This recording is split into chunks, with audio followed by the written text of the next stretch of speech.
अस्सलामुअलैकुम। इस वक्त मैं मौजूद हूँ आदमजी फार्मा सर्विसेज के स्टूडियो से। जैसे कि हम सबको मालूम है कि 10 सितंबर को दुनिया भर में वर्ल्ड सुसाइड प्रिवेंशन डे मनाया जाता है और कोशिश की जाती है कि मुख्तलिफ किस्म के माहिर नफ्सियात से मालूम किया जाए, उनसे पूछा जाए कि आखिर ये वजह क्यों बनती है कि कोई शख्स अपने आप को इस अमल में शामिल कर ले। इसी सिलसिले में आज हमने अपने स्टूडियोज़ में इनवाइट किया हुआ है डॉक्टर जमील जुनेजो को, जो कि हमें ज्वाइन करेंगे हैदराबाद जामशोरों से। डॉक्टर साहब प्रोफेसर डिपार्टमेंट ऑफ साइकेट्री के प्रोफेसर भी हैं। इसके अलावा बिहेवियर साइंसेज में अपनी सर्विसेज प्रोवाइड करते रहे हैं। करंटली डॉक्टर साहब काम कर रहे हैं, सर्विसेज दे रहे हैं सर कावरजी जहांगीर इंस्टीट्यूट में। डॉक्टर साहब से आज मालूमात हासिल करने की कोशिश करेंगे कि आखिर ये वजह क्या बनती है कि कोई शख्स अपने आप को इस हलाकत में डाल ले। खुदकुशी का रेट किस हिसाब से बढ़ रहा है, डॉक्टर साहब से मालूमात करेंगे, प्रिकॉशनरी मेजर्स भी मालूमात करेंगे और ये भी जानेंगे कि डॉक्टर साहब इस बारे में हमें क्या बताना चाहते हैं। अस्सलाम वालेकुम डॉक्टर साहब।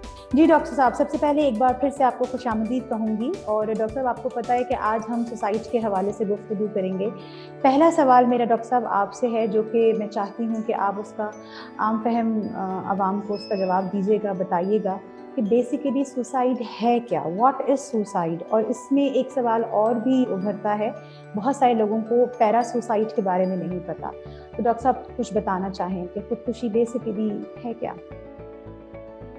अब जो बेसिक जो टर्मिनोलॉजी यूज होती है वो होती है सेल्फ इन्फ्लिक्टेड डेथ। जिंदगी में आप इस तरह के कदम उठाएं कि उससे आपको ऐसा लगे, वो उसमें इंटेंट का होना बहुत जरूरी होता है। कुछ कभी कभी एक्सीडेंटल भी चीजें नजर आती हैं, तो विद द इंटेंशन अगर कोई अपने आप को इस तरह का नुकसान पहुंचा जाए जिसका आउटकम डेथ की सूरत में आए और उसे पता हो कि मैं ये कदम उठा रहा हूँ और इसके कॉन्सिक्वेंसेस के अंदर या इसके जो है आगे चलकर इसका नतीजा ये निकलेगा कि मेरी जिंदगी खत्म हो जाएगी। जैसे कि इतनी सारी मतलब जो नींद की अदुदियात ले लेना या इस तरह जो है इस तरह का कोई मेथड जो है जैसे कोई वेपन्स वगैरह का यूज करना, उसके पता होता है कि उसके बाद सर्वाइवल के चांसेस जीरो रह जाएंगे। तो इस तरह का मतलब इंटेंशनल एक्ट जिसका आउटकम जो डेथ की सूरत में आता है उसको हम सुसाइड कहते हैं या खुदकुशी कहते हैं।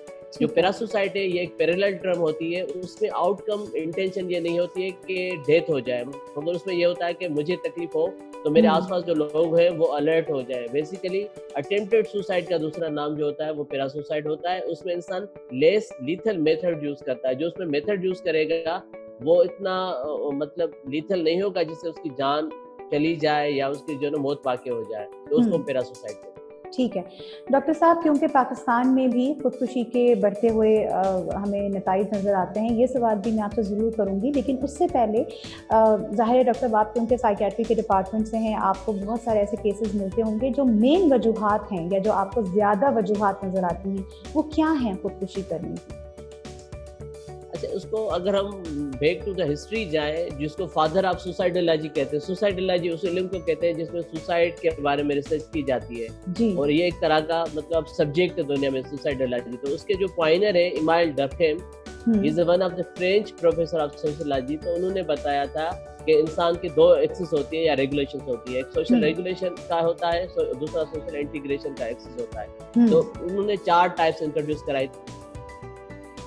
जो पहला टाइप होता है वो होता है इगोस्टिक सुसाइड। अब जब हम इगोस्टिक सुसाइड की बात करते हैं तो उसमें क्या होता है कि बंदा मतलब अपने माशरे से बिल्कुल जो है ना वो इस तरह असिमिलेट हो जाता है और इस तरह जो है ना वो डिस्कनेक्ट हो जाता है कि माशरा एक तरफ रह जाता है, उसकी जो सोसाइटी होती है और वो उससे सेपरेट अलग हो जाता है। तो उस कंडीशन में जब वो सुसाइड अटेम्प्ट करता है तो उसको हम आइसोलेटेड जो है ना आइसोलेशन ऑफ द मतलब सुसाइड का, उसको हम जो है एगोस्टिक सुसाइड कहते हैं। फिर वही फर्द अपने माशरे से इस तरह जुड़ जाता है कुछ मतलब अकायद को लेकर, कुछ इस तरह की चीजों को लेकर, तो उसको हम कहते हैं एल्ट्रिस्टिक सुसाइड। जैसे कि आपने देखा होगा कि दुनिया में रिपोर्टेड है कि लोग अपनी कौम के लिए, अपनी नेशन के लिए, अपने कॉज के लिए अपने आप की जान जो है ना वो नजराने में दे देते हैं। सुसाइड बम्बर्स एक एग्जाम्पल है। या एक जमाने में पायलट जो होते थे वो अपने जहाज को हिट कर देते थे दूसरे जहाज के साथ, तो वो एल्ट्रिस्टिक, उसमें कोई बड़ा कॉज होता है। तो ये भी एक सुसाइड की टाइप है।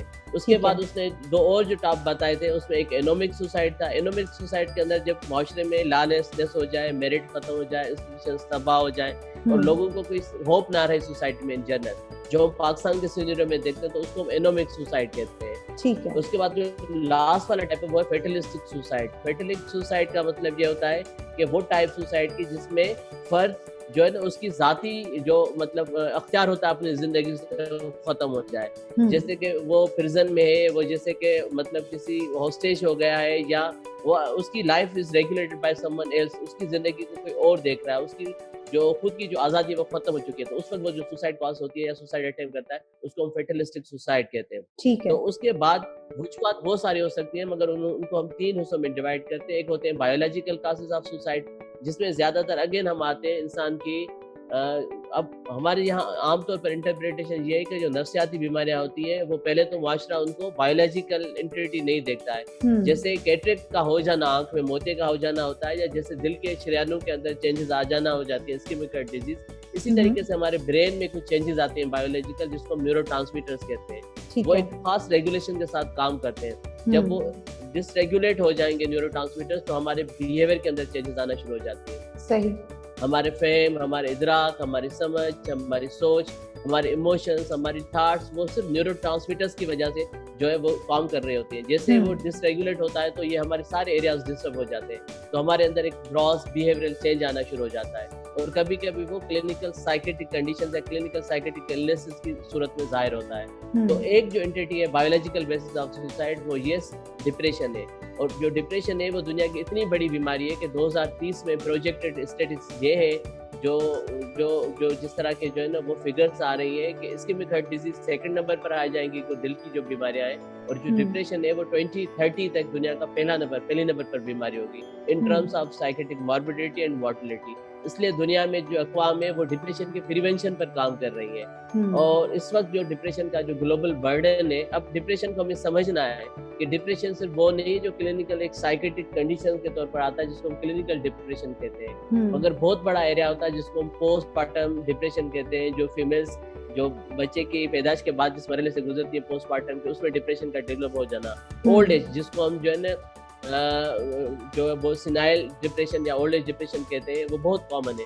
और दूसरी सबसे बड़ी जो अहम वजह है वो मेडिकल की कोमॉर्बिड इलनेसेस। अगर किसी इंसान को 20 इयर्स के लिए 30 इयर्स के लिए अगर हाइपरटेंशन है या डायबिटीज है, तो उसके अंदर कोमॉर्बिड डिप्रेशन का आना लाज़िम मलज़ूम चीज़ होता है। तो उस चीज़ को अगर हम ठीक नहीं करेंगे, उसको एड्रेस नहीं करेंगे, उसको ट्रीट नहीं करेंगे, तो ये चीज़ें जो है ना मल्टीफोल्ड हो जाती है, जो सुसाइड की तरफ लेकर जाती है। ठीक है। जो दूसरा मैं एरिया बता रहा था, बायोलॉजिकल के बाद जो एरिया आता है वो आता है साइकोलॉजिकल एरिया।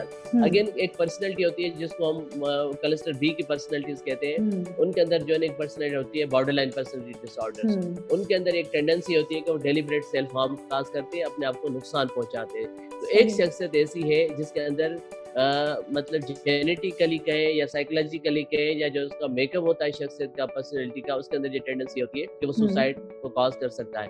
बाकी उस क्लस्टर्स में बाकी लोग भी सुसाइड करते हैं, मगर सबसे ज्यादा जो है वो बॉर्डरलाइन पर्सनैलिटी डिसऑर्डर के अंदर जो है सुसाइड अटेम्प्ट देखी गई है। तो आखिरी एरिया आता है सोशल, वो बहुत बड़ा एरिया है। उस पर तो मतलब कई दिनों के प्रोग्राम होने चाहिए। माशरे में गुर्बत है, माशरे में जो है वो मतलब लोगों को जो है ना वो कुछ सुपरस्टिशंस, कुछ इस तरह के अकायद हैं जहाँ पर वो एक मेडिकल मॉडल को वो फॉलो नहीं करते हैं। वहाँ पर जो है ना बहुत सारे मतलब आम सी एक छोटा सा मसला होता है। अच्छा, फिर सबसे बड़ी एरिया जो है वो अनएम्प्लॉयमेंट है, पॉवर्टी है, डिवोर्स है, ठीक है, क्रोनिक मेडिकल कंडीशंस। कभी कभी किसी को आप इस तरह की मतलब मेडिकल कंडीशन है जैसे सीए डायग्नोज हो जाता है, तो फिर उस वक्त वो कहता है कि अब तो मेरी जिंदगी में कोई चांस ही नहीं बचने का, तो इससे बेहतर है कि मैं अपने हाथों से अपनी जिंदगी को गंवा दूं। तो कुछ मेडिकल या कुछ फिजिकल जो कॉजेज होते हैं उसकी वजह से लोग सुसाइड अटेम्प्ट करते हैं। और सो हमारे माशरे में सबसे बड़ा जो एरिया आता है वो आता है सब्सटेंस का, नशियावर चीजों का। क्योंकि आप जब अल्कोहल लेना शुरू करते हैं, शराब या चर्स लेना शुरू कर देते हैं, या भंग लेना शुरू कर देते हैं, या जो चीप टुपेगोज होते हैं जो च्युइंग फार्म में होते हैं, जो मुंह में लोग रखते हैं, उस वजह से भी आपके बायोकेमिकल चेंजेस आना शुरू हो जाती है।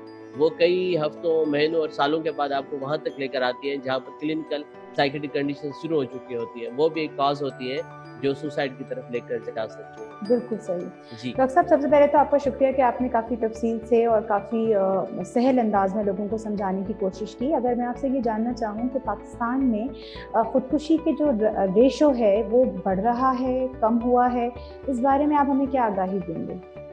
देखिए, पाकिस्तान में हमारे पास रिसर्च एक्चुअली होती नहीं है। कुछ इंस्टीट्यूशंस ने रिसर्च की है और वो भी मतलब कोई पूरे नेशन वाइड सर्वे नहीं है, स्टडी नहीं है, हम इससे नहीं कह सकते हैं, मगर वो कुछ फार फ्लॉन्ग एरिया से, कुछ बड़े शहरों से, कुछ हॉस्पिटल बेस्ड जो है ना वो स्टेटिक्स मौजूद है, उस हिसाब से तो बढ़ रही है खुदकुशी जो हमारे पास स्टेटिक्स है।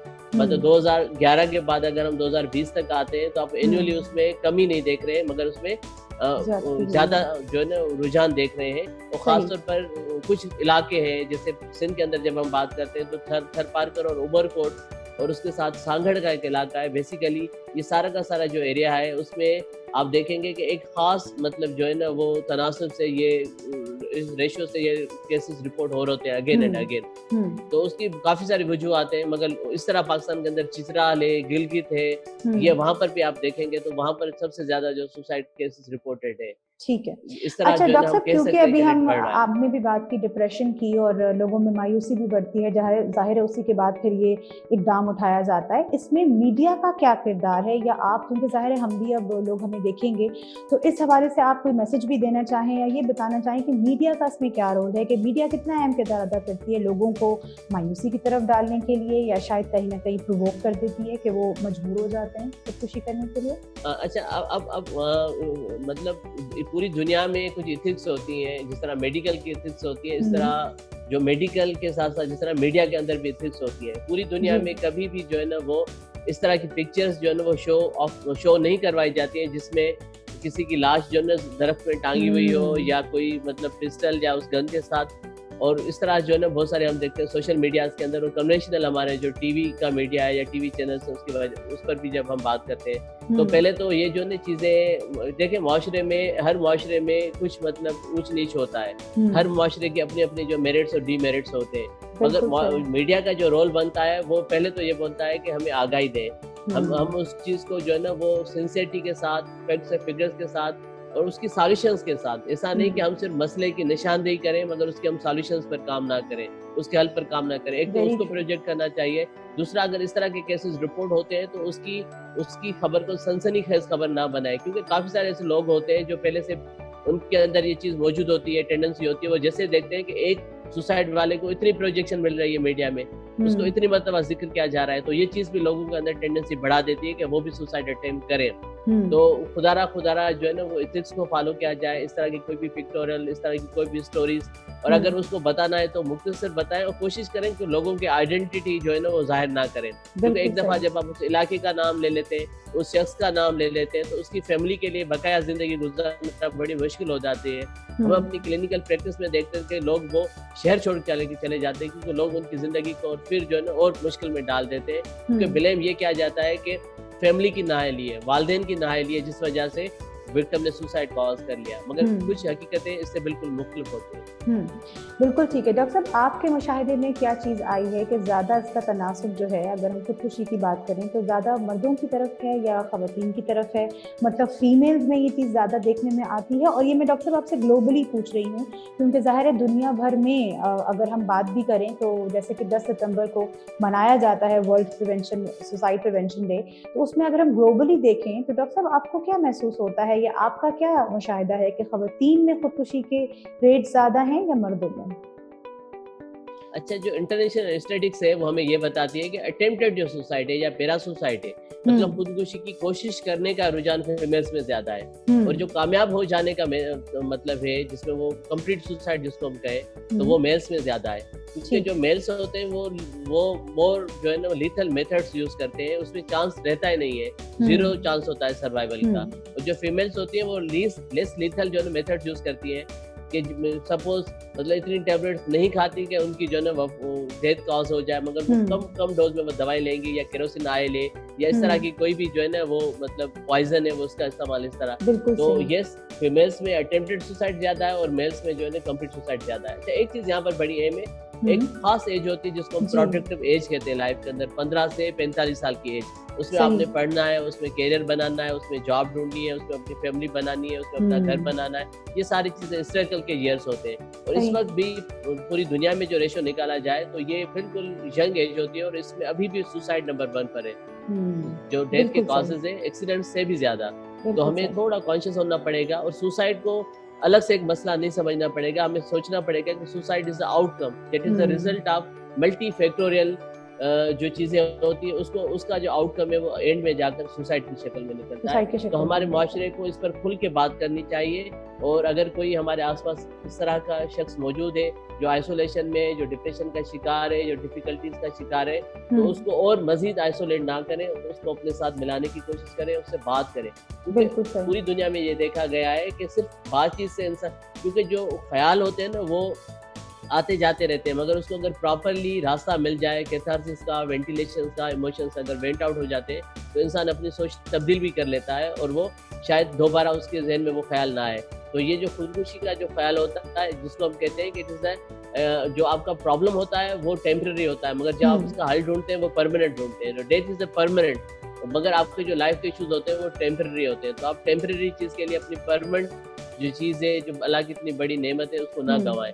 और अगर कोई खुद मतलब अभी हमारी इस गुफ्तगू के बाद अगर कोई अपने आप को इस डिफिकल्टी के साथ देख रहा है, तो खुदा ना वो अपने आसपास अपने प्यारों से, अपने बड़ों से बात करना शुरू करे, तो उसके अंदर से ये चीज़ें खत्म होना शुरू हो जाए। डॉक्टर साहब, जो बात आपने कही, मैं इस बात को यहीं पे थोड़ा सा कंक्लूड करूंगी कि हम प्रिवेंशन की तरफ अगर आएँ, या हम आम फहम अवाम को बताना चाहें कि अपने आप को, अगर फ़र्ज़ कीजिए किसी को हालात की वजह से, किसी बीमारी की वजह से, किसी कोई भी ट्रॉमा आया ज़िंदगी में, जो कि सबकी ज़िंदगियों में आते हैं, उसकी वजह से अगर उसको एक, जैसे हमने कहा पैरासोसाइट, उसका ख्याल भी आ गया और उसने कोई कोशिश भी की, तो ऐसे में हम कैसे अपने आप को प्रिवेंट कर सकते हैं, यानी बचा कैसे सकते हैं? और वो लोग जो कि घर के जो लोग होते हैं, अतराफ़ के लोग होते हैं, अमूमी तौर पर ये भी देखने में आया है कि वो लोग समझ नहीं पाते। एक दफ़ा कोई खुदकुशी का अटेम्प्ट करने की कोशिश करता है तो अमूमन घर वाले घबरा जाते हैं, परेशान हो जाते हैं।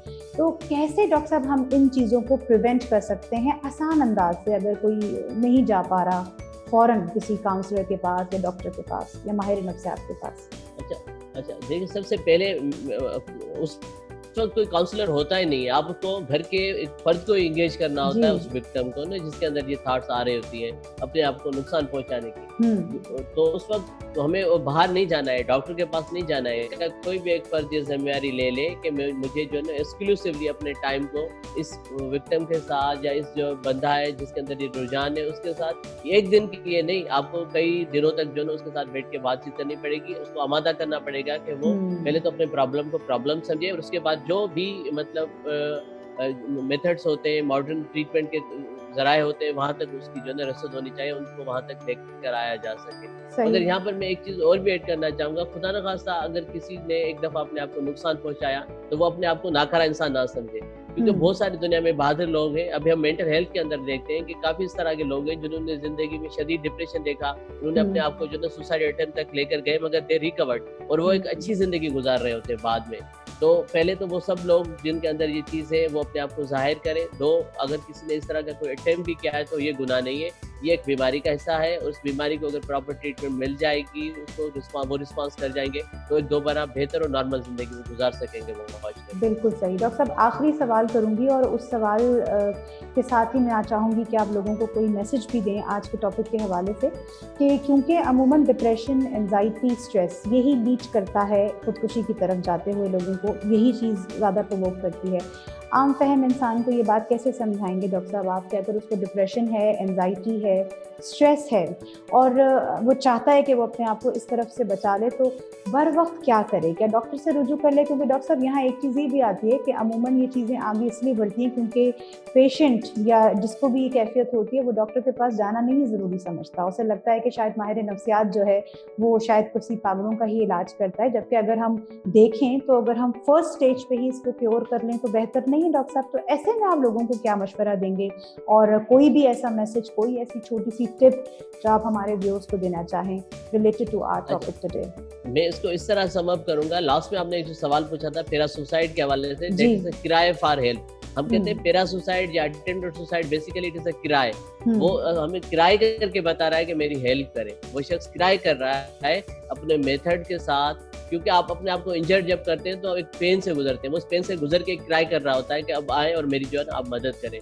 तो सबसे पहले स्ट्रेस हमें समझना पड़ेगा कि stress is the integral part of our life. हम उसको जुदा नहीं कर सकते। स्ट्रेस हमारे लिए हेल्दी भी होता है, पॉजिटिव भी होता है और नेगेटिव भी होता है। हमें उसको सर पर सवार नहीं करना है, क्योंकि अगर स्ट्रेस की एक सम अमाउंट ऑफ एंजाइटी नहीं होगा, जो जिंदगी में हमारा इमोशन भी है, तो हम अच्छा काम नहीं करेंगे। जैसे इम्तिहान के लिए अगर हमें थोड़े परेशान नहीं होंगे तो तैयारी कैसे करेंगे? हम इसी तरह जिंदगी में जितने भी मसाइल होते हैं उसको नेचुरल ने एक रखा है, कुदरत ने एक चीज रखी है नेचर ने, कि हम उस चीज को एक लेवल ऑफ एंजाइटी के साथ जो है ना उसको कोप करते हैं पॉजिटिवली। अगर वो एंजाइटी उस लेवल से बढ़ जाती है और आपकी डे टू डे की जिंदगी में परेशानी आना शुरू कर देती है, आपकी नींद खराब हो जाती है, आपका खाना पीना खराब हो जाता है, आपके रिलेशनशिप्स खराब हो जाते हैं, आपकी अटेंशन, कंसंट्रेशन, मेमोरी, आप पहले की तरह अपने आप को महसूस नहीं करते हैं, आपके अंदर हर वक्त बेचैनी रहती है, एस्तराब रहता है और आपके दिल की धड़कन बढ़ी हुई रहती है, हाथों पर पसीना आता है, पाँव पर पसीना आता है, बार बार प्यास लगती है, बार बार वॉशरूम जाते हैं, तो उस वक्त आप देखेंगे ये आपकी बहुत ज्यादा जो है ना वो एंजाइटी बढ़ी हुई है। फिर आप सिचुएशन के साथ और जो है ना घर के माहौल के बाहर के साथ अपने आप को रिलेट करते हैं तो आप इजी फील नहीं करते हैं। फिर आप डिपेंडेंट हो जाते हैं कि आपके साथ हर वक्त कोई हो। ये सारी ऐसी चीजें होती है जिस वक्त एक इंसान उस तरफ से गुजर रहा होता है। वाइस वर्सा जो डिप्रेशन होता है उसमें इंसान के अंदर एंजाइटी के अंदर आपके अंदर फियर आता है, खौफ आता है। और जब डिप्रेशन की हम बात करते हैं तो आपके अंदर सैडनेस आती है, मायूसी आती है, उदासी आती है, उसका कोर सैडनेस होता है, उदासी होती है। फिर अपने आप को आप थका हुआ, बीमार, कमजोर, हालांकि आप कमजोर नहीं होते, आप फिट होते हैं, मगर आपको लगता है कि आप कमजोर हैं। और अब उस वक्त जो है ना आपके अंदर इस तरह की चीजें, न्यूरोवेजिटेटिव फंक्शन जिसको हम स्लीप, नींद कहते हैं, वो डिस्टर्ब हो जाती है। आधी रात को ये लोग बैठ जाते हैं डिप्रेशन के अंदर। एंजाइटी के अंदर वाले इंसान को शुरू में नींद नहीं आती, बाद में आ जाती है। मगर जो डिप्रेशन वाला इंसान होता है वो शुरू में सो लेता है, फिर आधी रात से जाग रहा होता है। जब इस तरह की सिचुएशन होती है, खाना पीना कम हो जाता है, इंटरेस्ट खत्म हो जाता है, चिड़चिड़ापन, गुस्सा आना शुरू होता है, तो उस वक्त आपको जो है ना अलर्ट होना है। और उसी वक्त ये थॉट्स आना शुरू हो जाती है कि इस जिंदगी से बेहतर कि इंसान ना हो। ये वो पॉइंट होता है जो आपकी जिंदगी में चेंज लेकर आता है और आप पहले जैसे नहीं रहते हैं। तो ये चीजें बहुत मुश्किल है, जैसे आपने खुद कहा पूरी दुनिया में लिमिटेशन है, मगर अगर हम अभी से एजुकेट करना शुरू करें, अपने स्कूल्स के अंदर इस तरह का लिटरेचर डिस्ट्रीब्यूट, अपने कॉलेज यूनिवर्सिटीज में, जिस तरह हमारे मीडिया का हमने जिक्र किया, न्यूज़पेपर, अखबारात जो हमारी छपती हैं उसमें इस तरह का जो है चीज़ें लिखी जाए, पढ़ी जाए, समझी जाए, प्रोपेगेट की जाए, जिसमें से हम कॉमन जो साइकेट्रिक इलनेसेस हैं उनकी जो सिम्टोमेटोलॉजी है, उनकी कौन सी अलामत है, आम इंसान तक हम पहुंचाना शुरू करें। फिर उनसे कहें कि हर मसले का हल दवाई नहीं है, हर मसले का हल साइकेट्रिस्ट नहीं है। कभी कभी आप अपनी जिंदगी में अपने रवैयों को तब्दील करने से भी ठीक हो जाते हैं। जैसे एक इंसान होता है वो नशावर चीजें यूज कर रहा होता है, एक इंसान होता है जो बिल्कुल अपने जो है लाइफ को स्ट्रेस के साथ लेकर चल रहा होता है। तो हम कहते हैं कि आप वक्फा ले लें, आप 5 दिन की छुट्टी कर लें, आप नई जगह पर चले जाएं, आप तफरीह के मकामात पर चले जाएं, ठीक है, आप बाकायदगी से जो अपनी रिलीजन की एक्टिविटीज होती है उसको फॉलो करें। सपोज हम मुस्लिम्स हैं तो हमें 5 वक्तों की नमाज है वो पढ़नी चाहिए। इस तरह की जब हम चीजें करते हैं तो उस सीन से जो है ना थोड़ी देर के लिए बाहर डिस्कनेक्ट हो जाते हैं। बिल्कुल सही। बहुत बहुत शुक्रिया डॉक्टर साहब। मैनेजमेंट के अंदर जो सबसे बड़ी जो यही होती है कि आप जी बाहर निकलें। ठीक है, बहुत शुक्रिया डॉक्टर साहब। सबसे पहले तो कि आपने अपना कीमती वक्त हमें दिया और बहुत ही कम वक्त में आपने बहुत सारी इन्फॉर्मेशन लोगों तक पहुंचा दी। इंशाल्लाह कोशिश होगी कि हम दोबारा भी अपने शो पर आपको बुलाएं और बहुत बहुत शुक्रिया एक बार फिर से। Thank you so much. यहाँ मैं लोगों को अपने तवज्जुह से भी और हमारे स्टूडियोज़ के तवज्जुह से भी एक मैसेज देना चाहूँगी। छोटा सा मैसेज है कि ज़िंदगी बहुत कीमती है और अल्लाह सुब्हानहू व तआला ने मुझे और आपको ये नेमत इसलिए दी है क्योंकि ना सिर्फ अपनी ज़िंदगी से मोहब्बत करें बल्कि अपने अतराफ़ की उन नेमतों को भी इंजॉय कर सकें जो अल्लाह ने मुझे और आपको दी है। अपना ख्याल रखिएगा। इंशाअल्लाह ज़िंदगी रही तो आपसे मुलाकात होगी एक और किसी बेहतरीन टॉपिक के साथ। तब तक के लिए फ़ी अमान अल्लाह।